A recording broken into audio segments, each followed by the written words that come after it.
poco integral del mismo con VIH. Seguimos, creo que se puede ver. Este es el contenido de la clase, que trataremos de resumir aproximadamente una hora. ¿Sí? Probablemente, a pesar de que han pasado más de 30 años del inicio de esta pandemia, sigue siendo un importante problema de salud pública, tanto así que las estimaciones que hay más cercanas, que son del año 2016, consideran de que hay aproximadamente 37 millones de personas que viven en todo el mundo con la enfermedad de VIH también de SIDA, de los cuales aproximadamente 2.1 millones son niños que están afectados. Asimismo, se considera que para el periodo del 2016 se produjeron 1.8 millones de nuevas infecciones y de ellos aproximadamente 150.000 a 160.000 fueron niños. Y para ese mismo año, aproximadamente 1 millón y un poco más de personas fallecieron a causa de VIH en todo el mundo, de los cuales cerca de 120.000 fueron niños los que fallecieron como consecuencia de la inmunodeficiencia. El África subsahariana, ¿no?, que es la región más importante en cuanto al impacto de esta enfermedad, donde había 25.8 millones de personas afectadas, indudablemente es la región más afectada, porque si sacamos el estimado global y consideramos que a nivel mundial hay 36 a 37 millones de personas infectadas por este virus, cerca del 80% viven en esta zona, en el África subsahariana, 25.8 millones.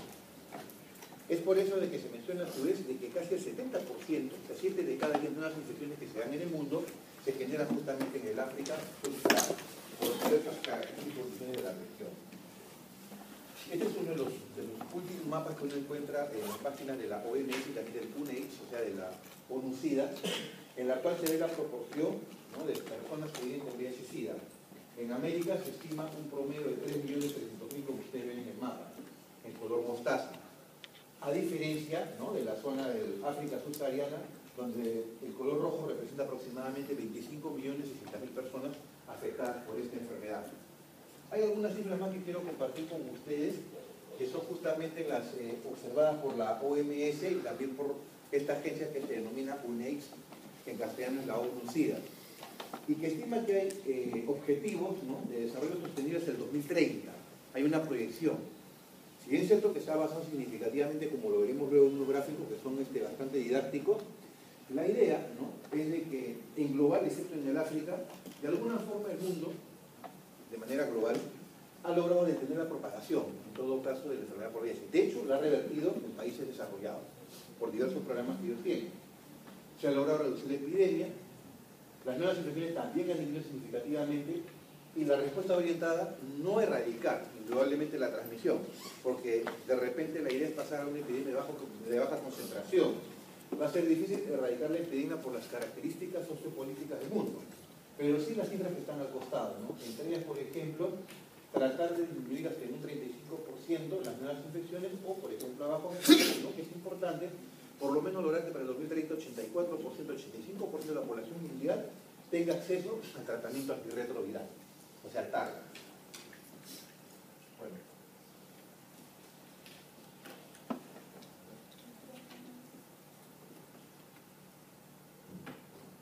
Acá tenemos un gráfico representativo. Miren ustedes.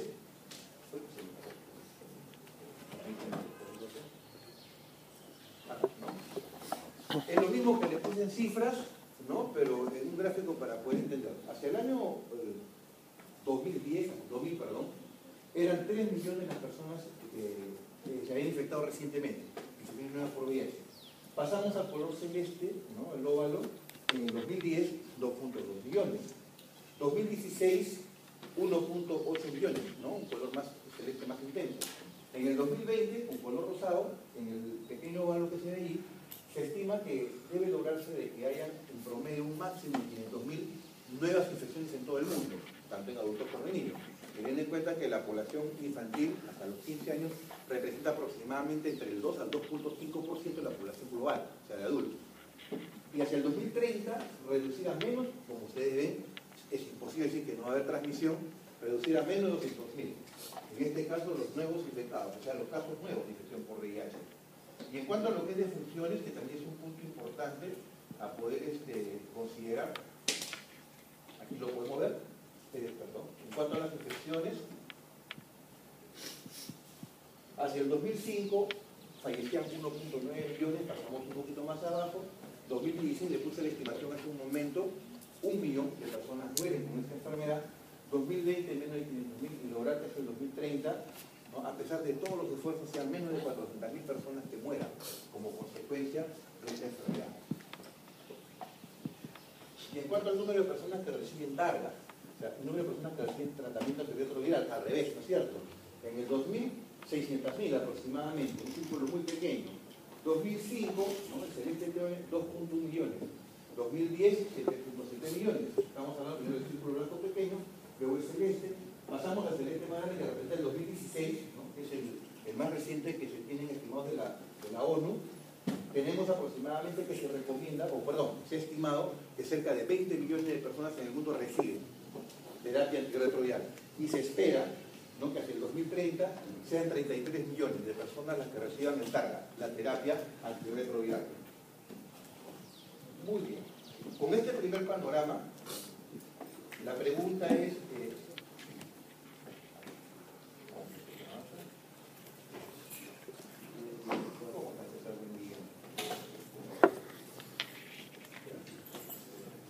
¿qué con respecto a la enfermedad en el Perú?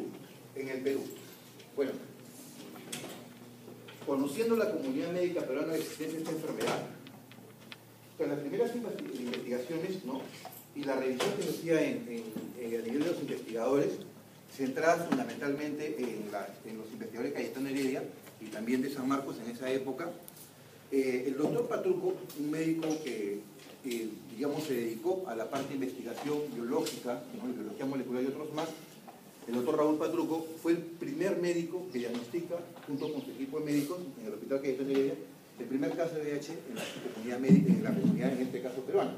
Un paciente varón de cerca de 40 años, de cerca de 40 años que había vivido en Nueva York años anteriores.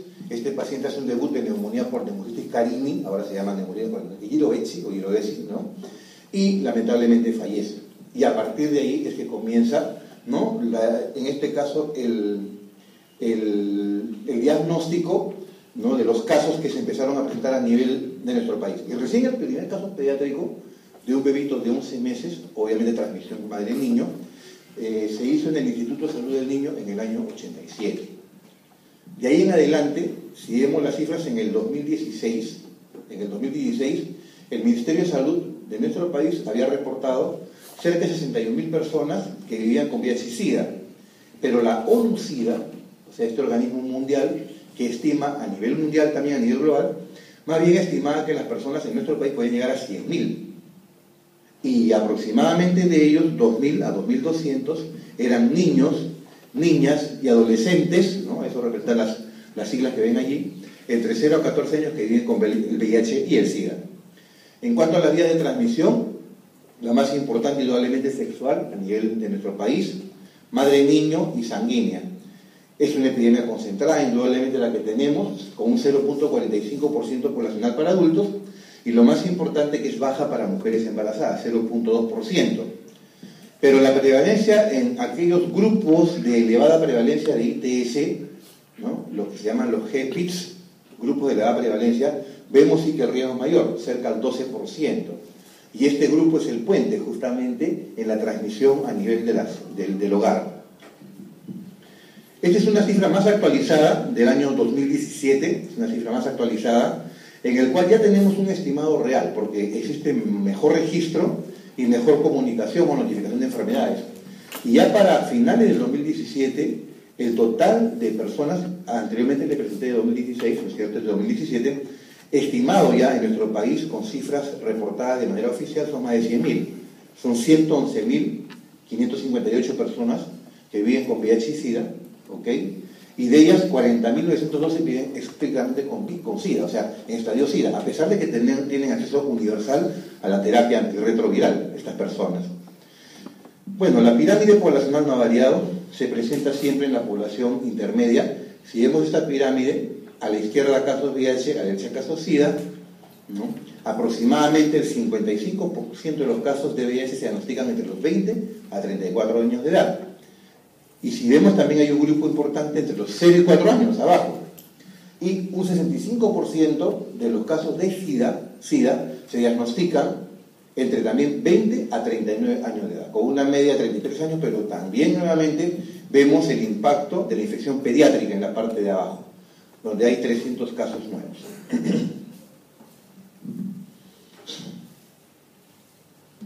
Vías de transmisión, del año 83 al 2017, no queda duda, la principal forma de transmisión en nuestro país, como en muchos, es la vía sexual.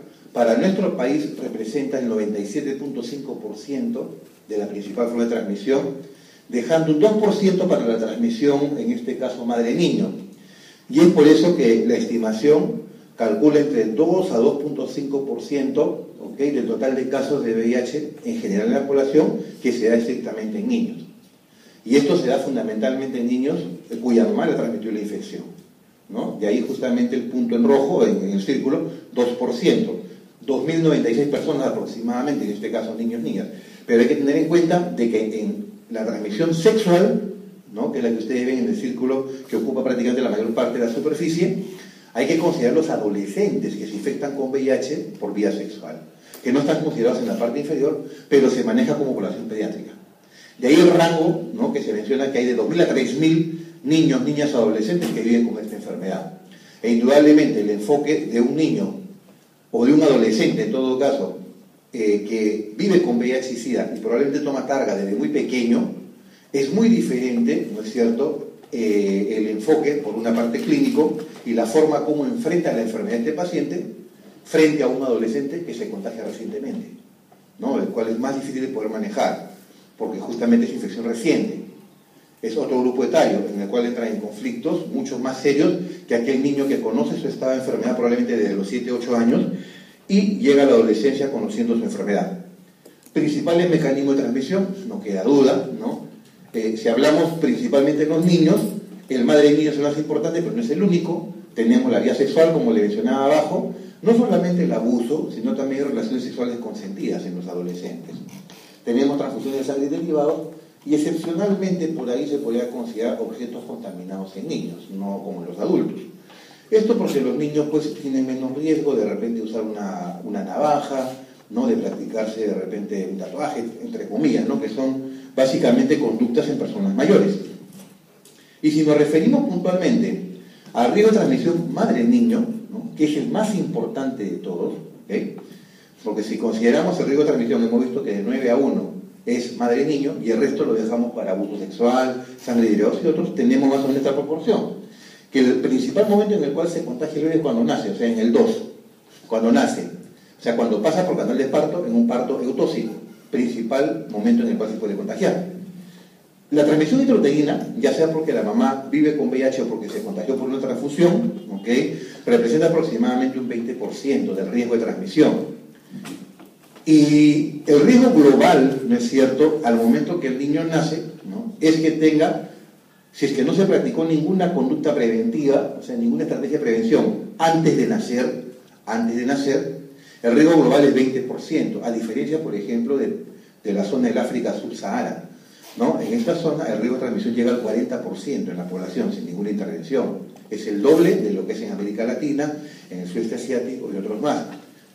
Frente a ellos están los países desarrollados, así como también Australia y Oceanía, en los cuales el riesgo de transmisión es menos del 1%.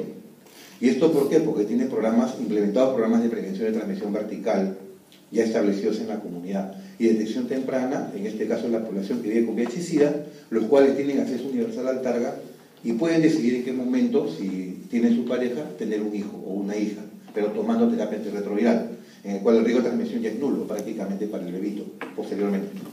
Ok, pero fíjense que también hay otra vía que es importante, que es la de la lactancia materna. La lactancia materna puede aportar hasta un 10% más sobre el 20% que es el riesgo de transmisión antes de nacer o al momento que nace. Y lo que es de repente más dramático, que hay que interpretar acá, es que si la mamá se infecta después del parto, porque se puede dar también la infección postparto, transfusión sanguínea, una posibilidad, si la mamá tuvo un parto difícil, ¿ok? Contagio sexual, porque de repente pues, la pareja tuvo relaciones con otra persona y se contagió recientemente y la contagia a su esposa en el puerperio inmediato, ¿ok?, cuando empiezan a tener relaciones, la transmisión por leche va a ser muchísimo mayor riesgo, llega cerca del 30%. ¿Y esto por qué? Porque la mamá está virémica, hace infección, se comporta como una infección reciente.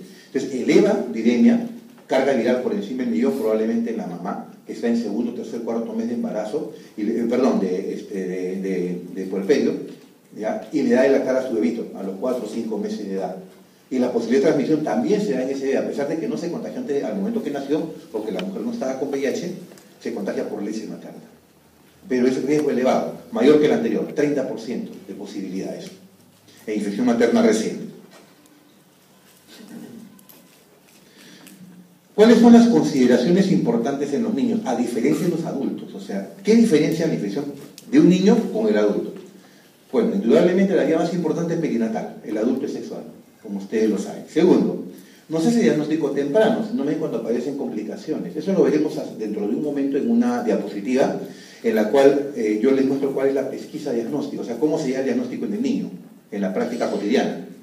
No se hace diagnóstico temprano, sino cuando aparecen complicaciones debido a la falla de respuesta inmune. ¿Y por qué se hace un diagnóstico tardío? Porque la mamá no tiene un adecuado control prenatal. Muchas veces le piden una prueba rápida, le sale no reactivo y no la repiten, ¿no? Y la norma es que se repite esta prueba después de 2 o 3 meses para saber si cuando le tomaron la primera estaba en periodo de ventana inmunológica. Y es por eso que de repente la primera prueba le salió negativa. Hace aproximadamente 10 años la prueba de ELISA, ¿no?, la que ustedes conocen, no llegaba ni siquiera al 30% de las gestantes en nuestro país. Actualmente la prueba de ELISA es accesible aproximadamente al 80% de las gestantes, aún no al 100%, pero se ha avanzado bastante. Indudablemente se ha avanzado bastante porque permite intervenir en la gestante y permite darle tratamiento ya a la gestante en este momento, no solamente profilaxis con siloguina, sino tratamiento, y programar, ¿no es cierto?, el parto por cesárea, que también reduce el riesgo de transmisión en el momento más importante, que es cuando el bebé pasa por el canal de parto. Además, el Estado ya le da al bebé cuando nace sucedáneo de leche materna durante 1 año de vida, o sea, durante el primer año. La mamá no le puede dar de lactar, entonces le ofrece en este momento el Estado de manera gratuita entre 7 hasta 16 latas de sucedáneo de leche materna mensuales que se le da durante todo el primer año de vida. Así el bebé no está infectado, obviamente, o sea, nace, le hacen las pruebas, salen negativas, pero tiene que seguir con este soporte, no del sucedáneo de repente porque la mamá no tiene dinero para poder comprar una fórmula muy parecida, ¿no? Y siempre hay el riesgo de que le dé lactar y se pueda contagiar postparto. El otro punto, el lactante puede tener serología sin estar infectado. Este es un punto importante porque muchas veces uno cree que el lactante que tiene ELISA positivo está infectado con VIH. No es así, porque esta prueba puede ser positiva en este bebito a expensas de la transferencia pasiva de anticuerpos maternos. O sea, la mamá le transfirió durante el embarazo, a través de la vellosidad de la placenta, inmunoglobulinas. La G pasa a la placenta por pinocitosis, ¿ok? Entonces puede tener anticuerpos de la mamá que se expresan con una prueba falsa positiva en el bebito. Es por eso que la prueba diagnóstica en un niño pequeño, como lo vamos a ver en otro momento, no es mediante serología, sino más bien es diagnóstico molecular pidiendo reacción cadena polimerasa, o sea, PCR, como lo veremos luego. Hay un desarrollo temprano en la enfermedad, indudablemente. Hay retraso en crecimiento, ¿por qué? Porque el cuerpo se distrae justamente en defenderse de las enfermedades. Tengan en cuenta de que esta es una etapa hipermetabólica en el niño pequeño, en la cual invierte todo lo que lacta y posteriormente lo que lacta y come crecer rápidamente. Es por eso que un bebé triplica su peso en el primer año de vida, o aumenta en un 50% la estatura. ¿Ok? Evento que nunca más se va a volver a repetir, indudablemente en la vida de una persona, el crecimiento rápido. Pero además recordemos de que el niño, si tenemos en cuenta la maduración del sistema inmune, no nace con un sistema inmune competente.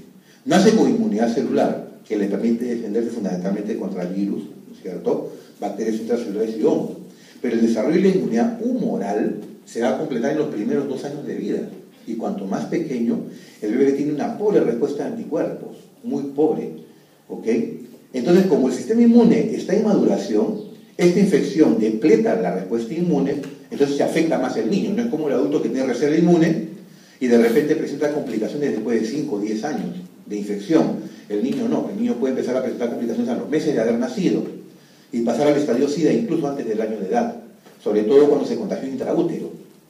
¿Ya? Y si se contagia al momento que nace, bueno, puede de repente, sin tomar carga el bebé o el niño, hacer manifestaciones de inmunodeficiencia desde el año de edad hasta cuando tenga 10 años, ¿ok? En la mayoría de los casos.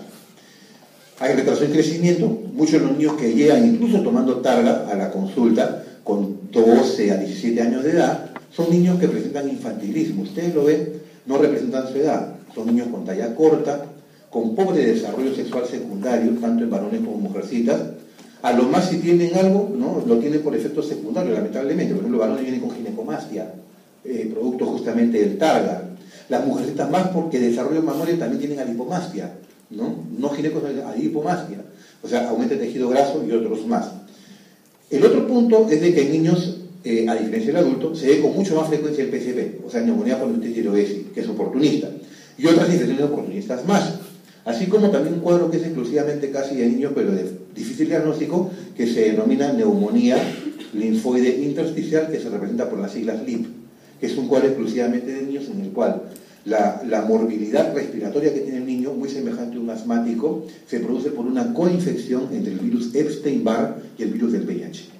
Entonces, la coinfección que se produce, puede haber o no síndrome de mononucleosis en infección aguda por Epstein-Barr, pero el paciente termina siendo un compromiso pulmonar crónico y se comporta como un niño con un EPOC, entre comillas. Otro punto importante, a diferencia del adulto, el adulto puede hacer de demencia por VIH, el niño no, indudablemente. El adulto no tiene encefalopatía por VIH. ¿Puede hacer complicaciones neurológicas? Claro que sí, el adulto, vasculitis, infecciones, etc. Pero el niño hace encefalopatía, que puede ser multifactorial, pero entrega por un efecto directo citopático del virus. Y el niño presenta encefalopatía, que puede ser estática o progresiva. Y la estática o la progresiva afectan la calidad de vida, indudablemente, si no toma carga tempranamente. Esa es la razón por la cual nosotros tratamos en lo posible de que un niño identificado a partir de una madre portadora del virus, si es que de repente se infecta y lo detectamos al mes de edad o a los 2 meses, comience el targa de una vez. Comience, y no esperar comenzar tardíamente después de los 18 meses, por ejemplo, en el cual ya ha habido un tiempo importante para que haya un deterioro del encéfalo, o sea, el sistema nervioso.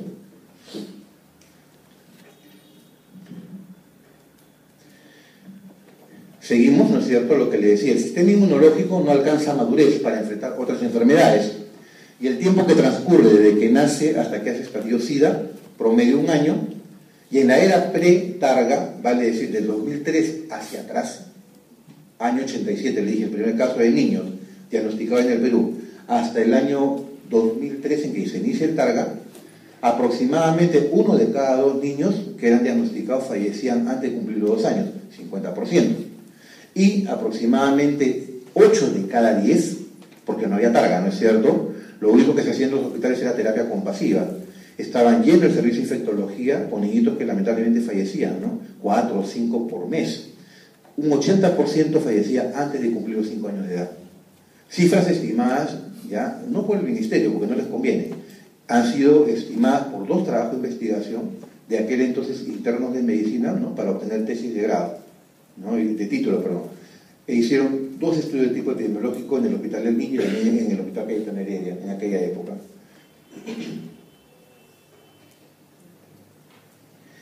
Miren, esto es importante lo que le decía, ¿no?, en cuanto a la pesquisa, o sea, cómo se llega al diagnóstico del niño expuesto. Lo ideal es que se detecte a la mujer antes del embarazo, ese es lo ideal, ¿ok? Si no se puede, ¿no?, porque se le puede dar un consejo para ver el mejor momento en el cual de repente decide tener su familia, es detectar precozmente en el embarazo su estado de infección, con prueba de ELISA en el primer trimestre del embarazo, o en todo caso, hasta la semana 34, que dice que aún da chance de poder dar profilaxis con sidobudina. Actualmente ya se preconiza el uso de targa en la gestante para poder ver la forma de prevenir la transmisión vertical. O intraparto, o sea, ya, lamentablemente pues puede ser de repente una persona descuidada, un adolescente, ¿no?, que llega prácticamente en pródromos a la maternidad de Lima, no hubo tiempo de hacer un control prenatal porque nunca acudió, se le pide una prueba rápida y le sale reactivo en ese momento. También hay estrategias para poder prevenir, porque ya el parto es inminente. Y es poco probable, si te llega de repente el pródromo con 3 o 4 de dilatación, que puedas programarla para una cesárea, porque ya está prácticamente el trabajo de parto en curso. Entonces también hay métodos, ¿no es cierto?, en este caso farmacológicos, para tratar de prevenir la transmisión al niño cuando nazca y salga por el canal de parto el bebé. ¿Ya? Otra condición de cómo uno hace el diagnóstico, bueno, niño probablemente infectado basado en antecedentes personales, enfermedades, ¿no es cierto?, fallas de crecimiento, linfadenomegalia inexplicable en el niño, hepatoesplenomegalia en un niño pequeño y dice, estorcho, ¿qué cosa es?, dice uno cuando está en la consulta.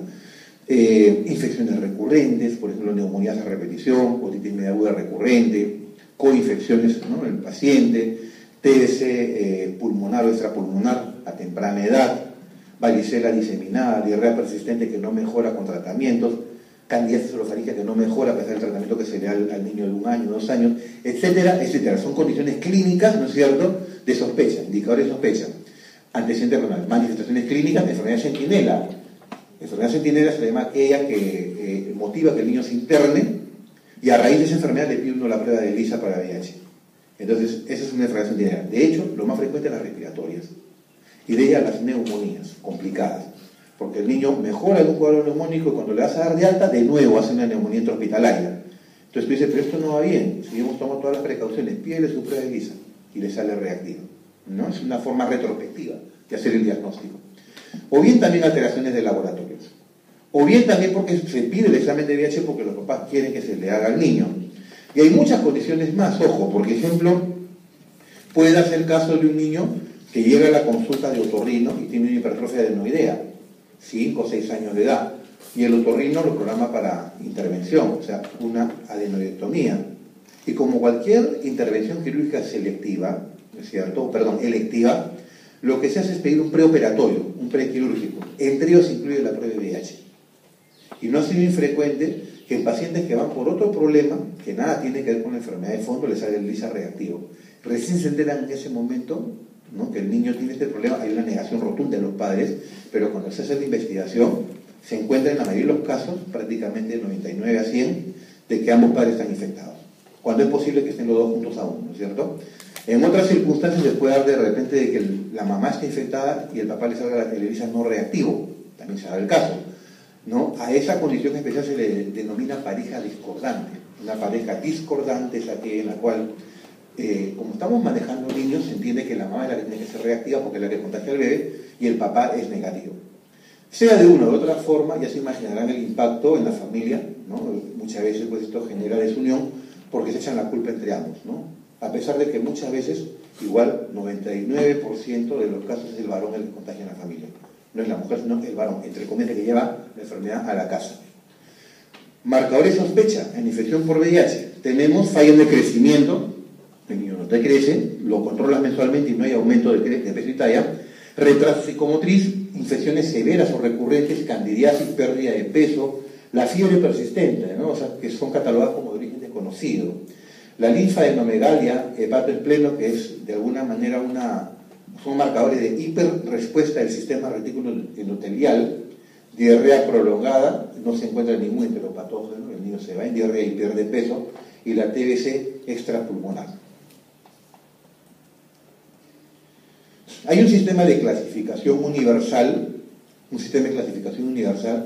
que data del año 2004, que hasta la fecha no se ha modificado. De hecho, esta clasificación es la más seguida. La OMS tiene una clasificación, pero que no está muy difundida. O sea, no se utiliza a nivel mundial para decisiones de tratamiento o no. Aquí la idea es de que debe clasificarse a todo niño y estadiarse, tanto clínicamente como inmunológicamente, ya que la intervención terapéutica se fundamenta en ello. Bueno, estamos hablando del 2004 y no se ha modificado este concepto. Actualmente, ¿qué le puedo decir con respecto a lo último? Porque si entendemos, dice lo siguiente. Tenemos que clasificar al niño y estadiarlo. Estadiaje clínico, estadiaje inmunológico. Clínico, NABC, lo vamos a ver en un momento. Inmunológico, 1, 2 y 3. ¿Para qué? Para decidir tratamiento. Intervención temprana. En este momento todo recibe targa, como en el adulto. Paciente diagnosticado, paciente que comienza targa. A no ser que tenga una comorbilidad que lo impida. ¿Qué pasa, por ejemplo, en el niño donde yo trabajo? De repente el niño tiene tuberculosis. Entonces, si tiene una comorbilidad, de hecho, ¿no es cierto?, yo priorizo TBC, que es lo que lo va a matar más rápido que el VIH al paciente. Entonces le doy tratamiento específico durante aproximadamente 1 mes para ver la tolerancia a la respuesta del paciente y después de 1 mes ya le comienzo el targa. En situaciones extremas es después de 2 meses y le comenzamos el targa. Y el hecho simplemente de dar tratamiento específico hace que mejore el CD4 y caiga la carga viral, porque le están quitando un gran peso encima al pacientito tratando su enfermedad tuberculosa. Y luego le da tiempo de poder ya manejar un esquema mucho más flexible. Porque si le comenzamos los dos tratamientos juntos, se va a tomar 4 medicamentos para la tuberculosis y 3 para la enfermedad por VIH. Y también es sabido que hay interacciones medicamentosas entre ambos, entonces el niño no lo va a tolerar. Entonces tenemos que comenzar primero un tratamiento, en este caso para la enfermedad, que puede comprometer más la vida del paciente. Así como esto puede haber otras condiciones que de repente impiden que el paciente comience inmediatamente. Pero por lo menos hasta los 5 años de edad, Hay un limbo en este momento entre los 5 y 14 años, ¿ok? Pero hasta los 5 años de edad, niño diagnosticado, niño que va a comenzar targa. Ya no se emplea tanto los estadiajes clínicos e inmunológicos para darle targa, salvo en la etapa escolar. De ahí en adelante, adolescente diagnosticado es como el adulto diagnosticado, por un tema de manejo de riesgo a nivel comunitario, para que no haya diseminación de enfermedad. Se diagnostica, se le hace su pretarga, o sea, todas sus pruebas metabólicas, bioquímicas, hematológicas, y se le comienza targa también al paciente. Muy bien. ¿En qué se basa el estadiaje clínico de los pacientes? Que es válido hasta la fecha. El niño asintomático no tiene ningún signo ni síntoma atribuible a inmunodeficiencia. El niño catalogado como sintomático leve tiene 2 o más condiciones siempre, tiene que haber 2 mínimo, ¿ok? Puede ser linfadenopatía con hepatomegalia, hepatomegalia con esplenomegalia, linfadenopatía con dermatitis, parotiditis, hepatoesplenomegalia e infecciones respiratorias altas que pueden ser sinusitis o otitis media de tipo recurrente. Y que de repente puede pasar el chiquito como un niño con un problema atópico, de repente que tiene hipertrofia adenoidea, y que por eso se enferma cada rato de sinusitis o a cada rato de otitis, y no tienen en cuenta de repente de que este niño puede tener una inmunodeficiencia.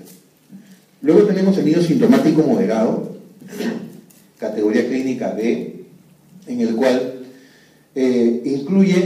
puede incluir del estadio A. O sea, puede ser un niño que viene con linfadenopatía, hepatomegalia, esplenomegalia, pero ninguno de la lista que le sigue, que es la C. Ninguno, porque indudablemente si tiene alguna característica clínica del estadio C, pasa a estadio C. Entonces aquí incluimos B y lo de sintomático leve. Episodio único de neumonía, compromiso hematológico, la candidiasis persistente, sobre todo en mayores de 6 mesecitos.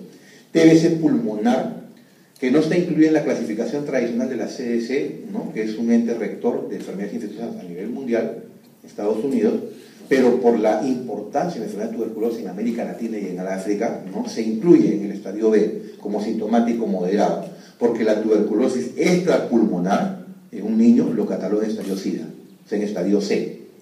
Fiebre prolongada y otros más. Vamos a pasar al siguiente estadiaje.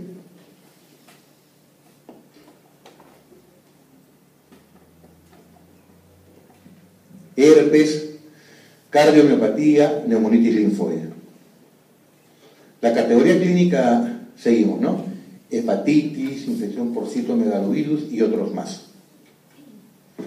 Algunos ejemplos de estadio clínico B.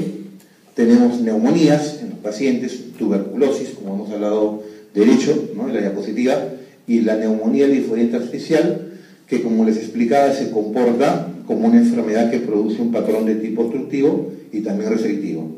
Estomatitis recurrente por virus del herpes simple, una candidiasis severa que no mejora con el tratamiento, varicelas diseminadas en niños pequeños, con un compromiso importante de palmas y plantas e incluso con compromiso visceral, o sea que en este caso el virus puede tener un efecto nocivo a nivel del hígado, a nivel del riñón, a nivel del miocardio y por qué no el encéfalo.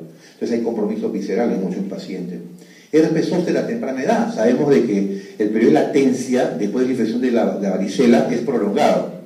Y si el niño se contagia muy pequeño, de repente te puede hacer zóster en la adolescencia o cuando es adulto, o adulto mayor. Pero es raro tener un niño a temprana edad cuyo periodo de latencia entre la varicela y el zóster no es más de un año, de repente, de 2 años, que hizo la varicela. Y no solamente eso, sino que si ustedes ven en la diapositiva, se ve que hay un compromiso de más de 2 dermatomas probablemente, ¿no? Que le generan el cuadro de zóster, que incluso se prolonga hasta la zona del miembro superior izquierdo, no se está comportando como un herpes zóster de tipo diseminado. Pasamos a la etapa 3 o estadio C, ¿ok? Estadio C, en la cual ya se habla de enfermedades oportunistas definidas en infección por vías y síntomas severos, o sea, lo que se define clínicamente como SIDA, ¿ok? Como SIDA, estadio SIDA. Infecciones severas múltiples o recurrentes, ¿ok? Esto lo cumple casi todos los pacientes que tienen diagnóstico tardío, porque es muy frecuente que te hagan 2 cuadros de neumonía, por ejemplo, neumonía con un intervalo de 6 meses u 8 meses entre uno y otro. Candidiasis esofágica, pulmonar u otros más, TBC extrapulmonar o diseminada. La criptosporidiosis o isosporiasis que generan diarreas que son de difícil tratamiento en estos pacientes. ¿Ok? Sepsis por salmonella notifica, no por salmonella sino notifica. Neumonía por Litis girovesi, coccidiomicosis, úlcera por herpes. Vamos a pasar un poquito más rápido esto de acá. Acá tenemos, por ejemplo, el gráficamente, ¿no?, el caso de un lactante de 2 meses de Brasil, madre de VIH positivo, 7 días de enfermedad, intubado rápidamente, tenía una DHL de 1300. Entonces, la neumonía por neumocitis girovesio, Karine, probablemente es una de las afecciones más importantes de niños no diagnosticados en la etapa perinatal y que hacen o debutan como una neumonía severa entre los 2 y los 6 meses de edad. 2 a 6 meses. Sin embargo, el intervalo de altísimo riesgo es de todo lactante, independientemente de su CD4, independientemente de su carga viral, independientemente de que le esté dando profilaxis con cotrimoxazol para que no haga la enfermedad. Simplemente por ser lactante, y más aún, entre los 2 a 6 meses, tiene un altísimo riesgo de hacer neumonía por neumocitis carini o girovesio. De ahí en adelante, todo paciente con un CD4 menor de 200, o sea, no toma carga, tiene menos de 200, tiene riesgo, y más aún si tiene menos de 100 el CD4, de hacer neumonía por neumocitis girovesio. Se comporta como un cuadro con dificultad respiratoria severa, compromiso básicamente intersticial, es una neumonitis severa, en la cual lamentablemente en nuestro país no contamos con PCR es caro, lo tenemos, pero es bien caro hacer un PCR para neumocitis girovesio. Tendría que hacerse en aspirado faringotraqueal, ¿no es cierto?, reacción cadena de polimerasa. Y para buscar neumocistis lo hemos encontrado solamente post-mortem, lamentablemente. Entonces no hay una prueba fidedigna para hacer un diagnóstico y es básicamente sustento clínico y experiencia de la persona que maneja un caso.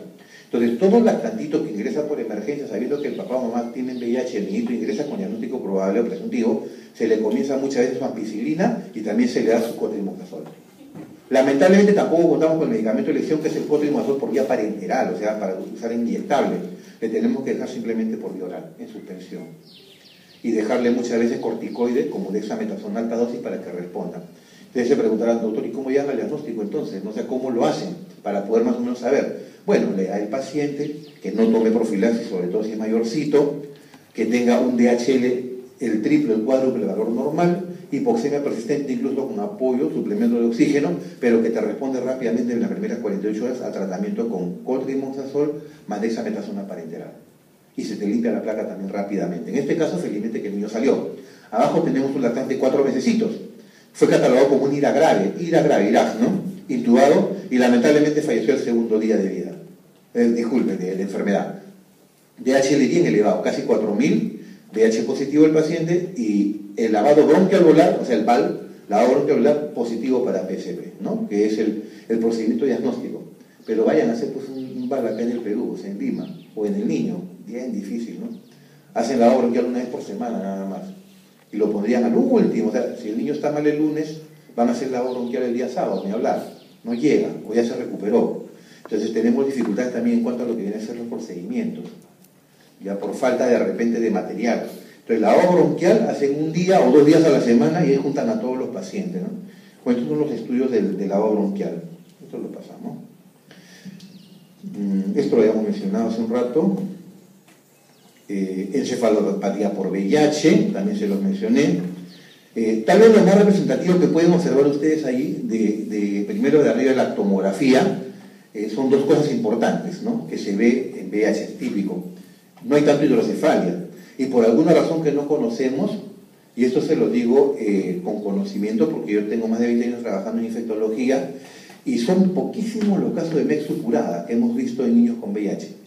Entonces quiere decir que hasta el último conserva su barrera hematoencefálica, de alguna manera, ¿no? Y no hace, salvo pues de repente en alguna condición muy especial que se pueda ver MEC-TB, criptococosis meningia, toxoplasmosis, ¿no?, pero que haga MEC supurada por neumococo, meningococo u otros, no es frecuente, es excepcional. Entonces, 2 cosas importantes: la atrofia es uno, y número 2, las calcificaciones de los ganglios basales. Fíjense en el lado derecho cómo hay calcificaciones, ¿no es cierto? También intraparenquimales, se ven ahí las zonas blanquecinas. Abajo, en resonancia magnética, la primera es toxoplasmosis, que también es una condición importante que vemos en niños, toxoplasmosis. Luego avanzamos un poquito más. Las 2 últimas corresponden a VIH y tuberculosis, según acá estoy viendo la leyenda, ¿no? Las lesiones que se ven en el lado derecho no son representativas de TBC y pueden llamar a confusión. ¿Y por qué no son representativas? Porque lamentablemente un niño con inmunodeficiencia no te hace lesiones típicas, ¿ok? Y estas lesiones pueden corresponder, como ven ustedes acá, tranquilamente a toxoplasmosis en un bebé, ¿no es cierto?, o a TBC. De hecho, en los niños no hay infiltración cerebral por neoplasia. Sería muy excepcional, teniendo en cuenta que la neoplasia más frecuente infantil es la hematológica, ¿no? Y tiene otra forma de debut. Es básicamente infección, ¿no? Lo que uno busca en estas imágenes. Muy bien. Otras condiciones menos frecuentes como histoplasmosis diseminada, toxoplasmosis cerebral, el síndrome de consumo. Y las neoplasias son bastante raras, ¿no? Esos son los grados de consumo en los pacientitos pediátricos en la era pretarga, felizmente que ya no se ven. La sarna noruega, que es una complicación que no solamente está asociada a la infección por el HTLV1, que es el representativo en este tipo de compromisos, sino también en VIH, porque ambas son enfermedades que producen inmunodeficiencia. Les decía que la otra clasificación que existe es la inmunológica, no solamente la clínica que hemos visto en este momento. Entonces recordemos un poco, categoría clínica es N, A, B y C. N, no hay síntomas, A, sintomático leve, B, moderado, y C, síntomas graves o severos, ¿no? O estadio SIDA, clínicamente hablando, que establece que hay un compromiso grave de la inmunidad en el paciente, no solamente inmunidad celular, sino también se afectó a la inmunidad moral probablemente. Luego tenemos categorías inmunológicas, 1, 2 y 3, los 3 estadios. 1, función inmune normal. 2, inmunosupresión moderada. 3, inmunosupresión severa. O sea que en la clasificación inmunológica no existe la leve. Es función inmune normal y de frente pasa al estadio 2, moderada. En cuanto al porcentaje, se considera, ¿no es cierto?, que para hablar de un niño va a depender de la edad, obviamente, como ustedes están viendo en la diapositiva, pero para hablar de función inmune normal también depende de la edad, pero en punto de corte global, ¿no?, el niño debe tener en promedio un 25 o más, ¿no es cierto?, de CD4 con respecto al recuento total de linfocitos. Y eso no se puede saber con un hemograma, porque el hemograma, ¿no es cierto?, me da la cifra de leucocitos en absoluto, por ejemplo, 10.000 leucocitos, de los cuales puede haber 5.000 linfocitos, o sea, el 50%. Luego vienen bastones, segmentados y otros más. Pero hasta ahí nomás. Yo no puedo saber cuántos de ellos son linfocitos T y B, por ejemplo. No lo puedo saber. Y a su vez los T, cuántos son CD4 y CD8. Tengo que hacer un examen que se denomina la citometría de flujo. Y con citometría de flujo, ahí sí puedo saber la proporción porcentual y recuento absoluto de la célula CD4 con respecto al recuento total de linfocitos. Entonces, en base a ello, yo saco mis condiciones de inmunodeficiencia. Punto de, digamos, intermedio. Función inmune normal, 25% más para todos. Inmunosupresión moderada, por debajo del 25% hasta el 15%. Y grave, por debajo del 15% de lo que se establece. Los lactantes son la excepción. ¿Por qué? Porque los lactantes manejan mayor cantidad de linfocitos. Y es por eso que en recuento absoluto nos damos cuenta que hablamos de que un niño menor de 1 año no tiene problemas de inmunodeficiencia cuando el CD4 es más de 1500. En cambio, en un niño de etapa escolar es como el adulto, más de 500. Y si vemos la inmunosupresión moderada para un lactante, de 750 a 1499. Pero un niño mayor de 6 años como un adulto, de 200 a 499. Finalmente, estadio 3 en un lactante, inmunosuprimido severo, CD4 debajo de 750. Pero de repente le sacan un niñito de 7 años, 750, está bien, función inmune normal. ¿Por qué? Porque se considera comprometido en estadio 3 por debajo de 200. Claro, ustedes dirán, doctor, pero yo sé de que la enfermedad no solamente afecta la cantidad, sino también la calidad de los linfocitos. Puede tener de repente 1000, pero yo no puedo saber cuántos están funcionando bien o no. Si mi paciente está enfermando, lo veo con la carga viral alta, tiene CD4 aparentemente que está más o menos, pero no mejora, no sube de peso, no crece, etc. Lamentablemente no tenemos pruebas en nuestro país para poder determinar cuántos CD4 que están allí son CD4 vírgenes, o sea, nuevos, que realmente son de reconstitución inmune. Entonces, esos CD4 NAILS, ¿no?, que son identificados más que nada en investigación, en VIH, se hacen en países desarrollados. Se desarrollan técnicas de anticuerpos monoclonales dirigidos contra receptores de membrana, o sea, contra moléculas de adhesión. Entonces, hay linfocitos vírgenes que salen del timo, que salen con receptores como el CD44, por ejemplo, que no lo tiene un linfocito viejo. Entonces, si yo detecto como un anticuerpo monoclonal un linfocito T circulante que expresa esa molécula de adhesión, el CD44, es un linfocito virgen y puede establecer si se está reconstituyendo el sistema inmune o no. Entonces puede determinar no solamente la cantidad, sino la calidad del linfocito que tiene este paciente. Esperemos que en un futuro se pueda hacer este tipo de estudio también en nuestro país. Bueno. La clasificación que se maneja hasta ahora del año 94 en adelante, desde el estadio N1, que ven al fondo, hasta el estadio C3. Es una combinación, ¿no es cierto? Y en esto se basaba hasta hace 2 años el manejo del niño infectado con VIH. ¿No? Y como lo vamos a ver luego, se mencionaba de que todo lactante, independientemente del estadio clínico inmunológico, recibía targa. Y que el niño en etapa preescolar tenía que estar en estadio A, B o C, o 2 o 3 para recibir targa. Y si estaba en N1 o en A1, entonces este paciente solamente recibía targa si su carga viral estaba por encima de 100.000, cosa que se ha modificado en la actualidad. Se ha modificado de manera significativa. Las pruebas para diagnóstico de VIH, tenemos la de tamizaje, la prueba de ELISA, Inmunoblot, que es prueba confirmatoria, e inmunofluorescencia, que son las 2 que se hacen en nuestro país, ¿no? Quien nos ayuda es el Instituto Nacional de Salud. La prueba de P24 no se usa mucho, he marcado la más importante, ya esa es pregunta de examen de pediatría, de NANDA, residentado, etc. ¿Cuál es el examen de elección para hacer el diagnóstico de infección por VIH en menores de 1 año y medio? Entonces, lo estoy repitiendo hoy día por 3.ª vez. Buscar, ¿no es cierto?, la presencia de material genético dentro del linfocito T, porque el ADN del virus no está circulando en la sangre. El ADN está en el linfocito T, donde se está replicando el virus. PCR de ADN. Y es por eso que en el periodo de incubación de la enfermedad, primero se expresa la retrotranscripción del ARN provídico al ADN.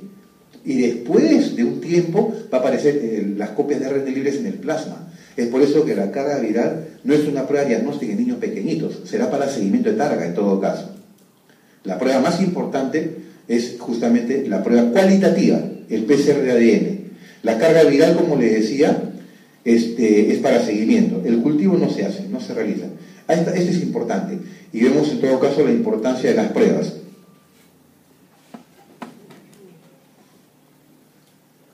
Aquí. Vemos como a las 4 semanas de vida del paciente, la sensibilidad del PCR de ADN es 100%. Incluso en la 3.ª semana, donde la carga viral es el 50%. ¿Por qué? Porque el virus aún ¿no? se está replicando, entre comillas, en el periodo de incubación dentro del linfocito T.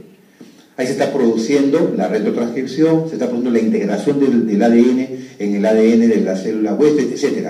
Aún no se produce ARN mensajero vírico, ARN transferencia, formación de poliproteínas, ensamble del virus y aparición de este en el plasma. Todavía no, porque está en periodo de incubación. Pero sí se detecta el material genético intracelular dentro del linfocito T. 100% el PCR positivo de ADN a partir de las 3 semanas de vida. Muy bien. Entonces vamos a ver rápidamente esta parte.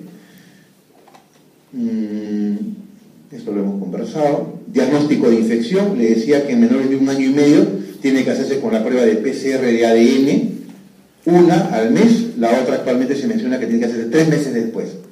Si la primera es negativa, la posibilidad que la segunda salga negativa es del 99.9999%, y que salga positiva, la segunda es 0.00001%. O sea, la posibilidad que haya pues una cero conversión, a no ser que haya contagio tardío, ¿no? Que la mamá se le haya chispoteado y le ha dado de lactar a su bebé. Podría ser de repente y no tenga carga la mamá. Bueno, un niño mayor de 1 año y medio es igual que el adulto, como ustedes ven. El diagnóstico en un niño mayor de 1 año y medio se realiza con pruebas de ELISA y también con Western blot. O también se puede hacer pidiéndole su PCR, obviamente, ¿no? Pero más que nada por un tema de costo, basta con prueba de ELISA e inmunoblot. Se considera un niño con exposición perinatal, aquel hijo de madre con VIH, pero que no cumple el criterio clínico de SIDA. Y lo más importante, ¿no? Que cuando llega a los 18 meses, negativiza la prueba de VIH, antes, de repente, al año de edad. Entonces ahí se considera un niño con exposición perinatal, o sea, no está infectado realmente. Muy bien.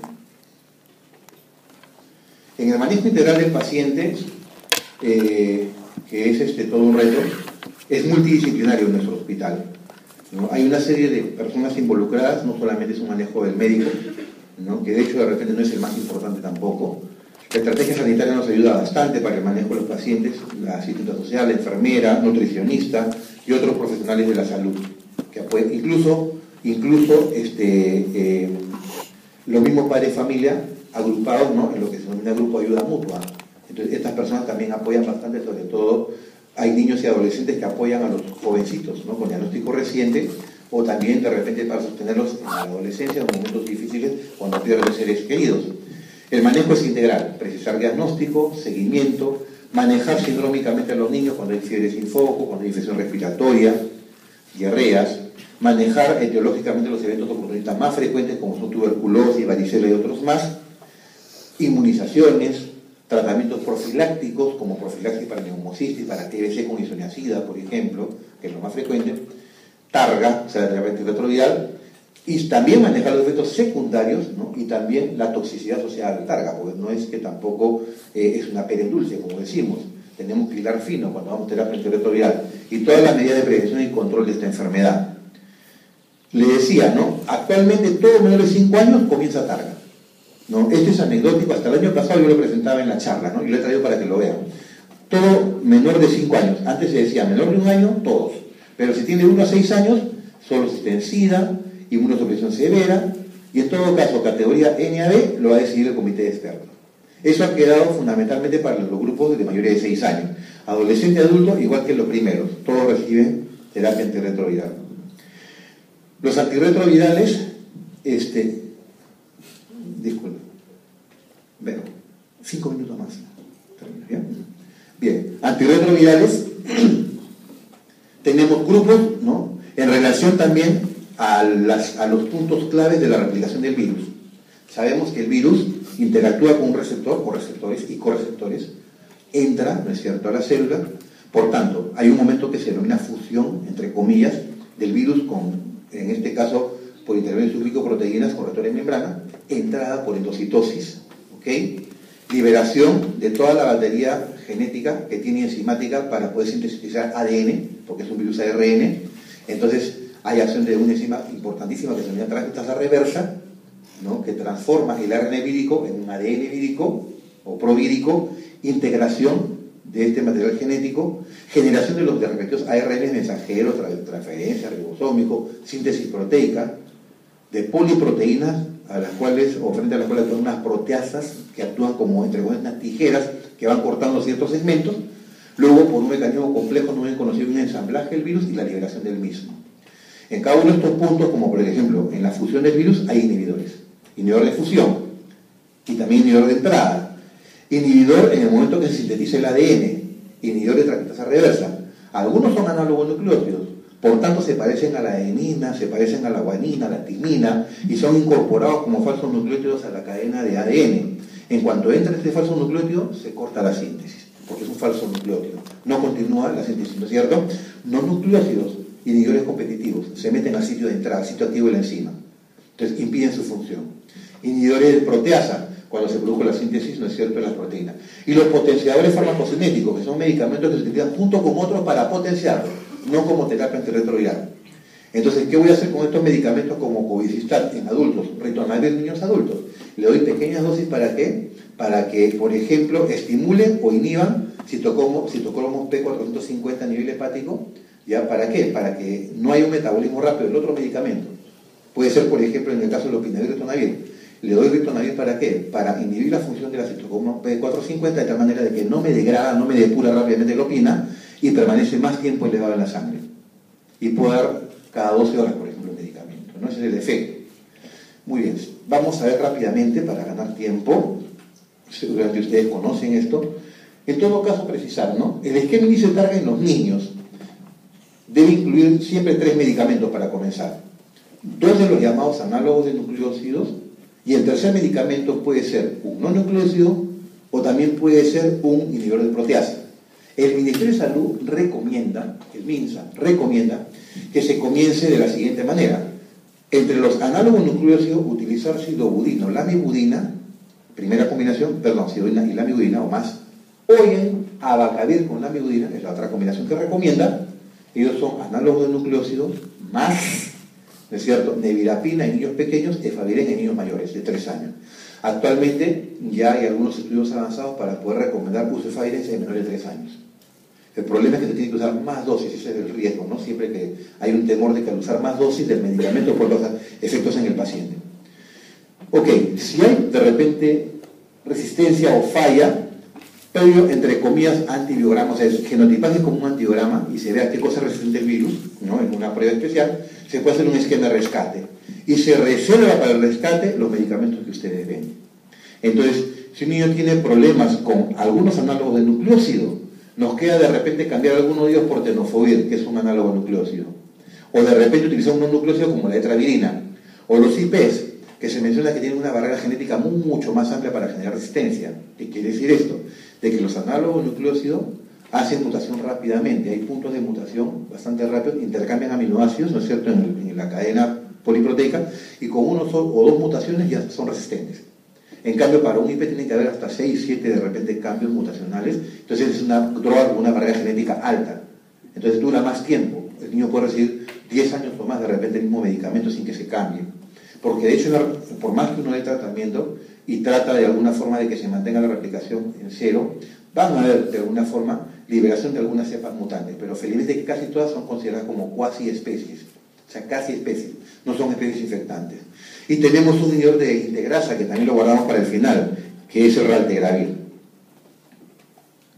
Muy bien. Las medidas de prevención hay diferentes, ¿no es cierto? Detectar gestante infectada es una de ellas, ¿no? Es importantísimo. Cortamizaje de lisa, terapia antirretroviral de la gestante, parto por cesárea, recomendar que no sea lactancia materna, darle sucedáneo para que la mamá tenga la chance de poderle dar a su niño una alternativa, y no estar de repente dándole leche evaporada a tan temprana edad, o leche entera de vaca. Sidobudina recién nacido, me estaba olvidando de mencionarles, hay una profilaxis postnatal en la que el bebito, el recién nacido, empieza a recibir sidobudina, teniendo un poquito de cuidado, porque la sidobudina puede llevar a la anemia rápidamente al paciente. Es una medicina que tiene toxicidad hematológica.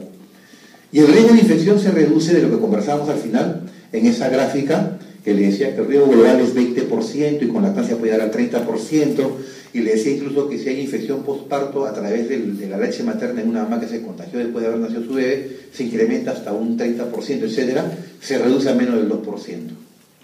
Y el objetivo, por lo menos cercano, es llegar a menos del 1%.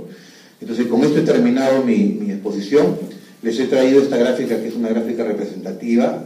3 de los 2 niñitos de acá viven aún, ¿no? La primera paciente de la derecha es la decana del servicio, porque es la niña más longeva, que logró sobrevivir a todo, ¿no? Ella es de la era pretarga, y en este momento debe estar con 26 a 27 años de edad, ¿no? El niñito de la izquierda ya creo que es mayor de edad en este momento, y lamentablemente la pequeñita del centro falleció, ¿no? Hizo un problema de una infección tipo, detectaron en la piel una infección tipo caposiforme, así le llamaron. Siempre quedó la duda porque el sarcoma de Kaposi se ve en adultos, principalmente no en niños, ¿no? Y lamentablemente la perdimos.